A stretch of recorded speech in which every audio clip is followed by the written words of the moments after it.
এটা কি মাছ এটা? এটা গ্লাস কাপ মাছ। যারা নতুন নতুন বিয়ে করবে সজীব ভাই যাবে না 18 দিনের মাছ দেয়। এটা তো ছোট হয়ে গেছে। ছোট আছে আরো 10 কেজি, তাহলে 10 কেজি দেওয়া যাবে মাছ। আমি বড় মাছের এজেন্ট। 10 কেজি 15 কেজি বড় বড় মাছ পাওয়া যায় আমার দোকানে। রুইগুলো কত কেজি? রুই এলে 360 আজকের বাজার, আজকে লটারি লাগিয়ে দিছি 360। ব্রিগেড ব্রিগেড 220, বড় বড় ব্রিগেড 220। খালি 220। 220। কালকে লবানের বাজার গিয়েছে তো, কালকে বেচে 400। সিলভার সিলভার 260, বড় বড় সিলভার।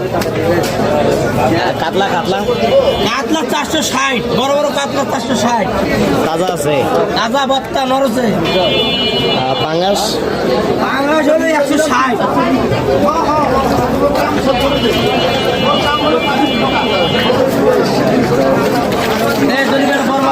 ভিডিও করতে ভালো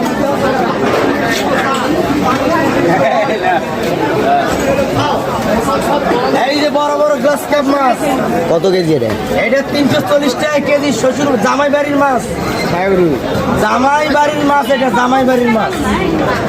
এটা কি মাছ? এটা থাকলা কোন ধারা ভাই? এটা কোন ধারা ভাই? এটা থাকলে মাছ ভাই, নষ্ট নদীর মাছ। নষ্ট নদীর এটা নষ্ট নদীর মাছ, এটা থাকলে মাছ। কত কেজি? এটা 800 টাকা কেজি। ওজন কত হয়নি? থাকলে মাছ 2.5 কেজি। 2.5 কেজি 800 টাকা। থাকলে তো এটা কি মাছ? এটা ভাইয়া চিতল মাছ, বুঝছেন? একদম বত্তায় আছে ভাইয়া, বুঝছেন? কত কেজি? এটা 1000 টাকা কেজি। 1000 টাকা কেজি। কতখানি ওজন? 6 কেজি আছে। আরে আরে আরে ও ভাই ভালো। আরে নদীর এগুলা খাগলা আর চিতলটা নদীর। এটা কোন জায়গা ছিল? মোহনপুর নদী। এই সব জনি সুন্দর